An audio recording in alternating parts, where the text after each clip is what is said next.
এখন commercial cylinder পাওয়া যাচ্ছে না। আর যত আমরা সিলিন্ডার পেতাম ও থেকে কম মাত্রায় সিলিন্ডার এখন আসছে। আমরা এটাও শুনেছি কি কমার্শিয়াল যে সিলিন্ডার আছে ওটা রেস্ট্রিক্ট করা হয়েছে। তো আমাদের দীঘা জগন্নাথ মন্দিরে যেখানে আমরা প্রায় 3000 লোকের প্রসাদ আমরা রান্না করছিলাম, ওটা এখন এই মুহূর্তে আমরা 750 লোকের করছি। একটু রেস্ট্রিক্টেড, কেন কি যে গ্যাস সাপ্লাই আছে ওটা এখন রেস্ট্রিক্টেড হয়েছে। কিন্তু ভগবানের যে ভোগের জন্য যেটা লাগে ওটা গ্যাস এখন আছে। কিন্তু যে বাইরের লোকের জন্য আমরা তীর্থযাত্রীর জন্য যেটা আমরা ভোগটা রান্না হতো ওটা পরিমাণটা কমানো হয়েছে। রান্নার গ্যাসের সংকটের প্রভাব এবার পড়ল দীঘার জগন্নাথ মন্দিরে। গ্যাস সরবরাহ সমস্যার জেরে ভক্তদের জন্য প্রসাদ তৈরিতে অসুবিধার কথা জানিয়েছে মন্দির কর্তৃপক্ষ। মন্দির সূত্রের খবর, প্রতিদিনই বহু ভক্তের জন্য প্রসাদ প্রস্তুত করা হয়, কিন্তু রান্নার গ্যাস ঠিকমতো না পাওয়ায় সেই ব্যবস্থায় বিঘ্ন ঘটছে। ফলে নির্ধারিত পরিমাণে প্রসাদ প্রস্তুত করা সম্ভব হচ্ছে না বলেই জানিয়েছেন কর্তৃপক্ষ। পরিস্থিতি দ্রুত স্বাভাবিক করতে গ্যাস সরবরাহ স্বাভাবিক হওয়ার দাবি জানিয়েছেন মন্দির কর্তৃপক্ষ। এখন কমার্শিয়াল সিলিন্ডার পাওয়া যাচ্ছে না। আর যত আমরা সিলিন্ডার পেতাম ও থেকে কম মাত্রায় সিলিন্ডার এখন আসছে। আমরা এটাও শুনেছি কি কমার্শিয়াল যে সিলিন্ডার আছে ওটা রেস্ট্রিক্ট করা হয়েছে।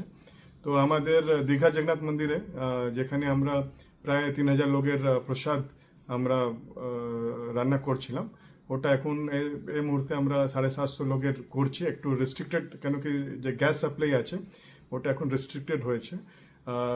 কিন্তু ভগবানের যে ভোগের জন্য যেটা লাগে ওটা গ্যাস এখন আছে।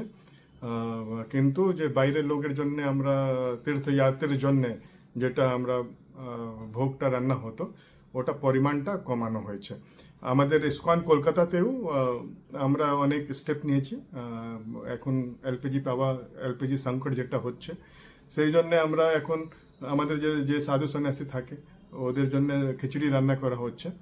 আর এখন আমাদের 2 দিনের স্টক রয়েছে গ্যাসের, কিন্তু এখন আমরা চেষ্টা করছি কত গ্যাস পাওয়া যায়, এর উপরে নির্ভর করবে।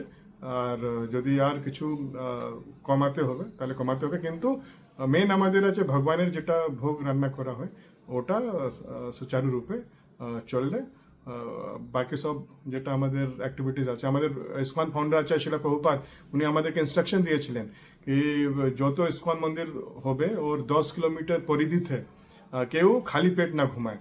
সেই জন্য আমরা রোজ বিকালবেলা প্রসাদ বিতরণ করি আমাদের সব ইসকন মন্দিরে।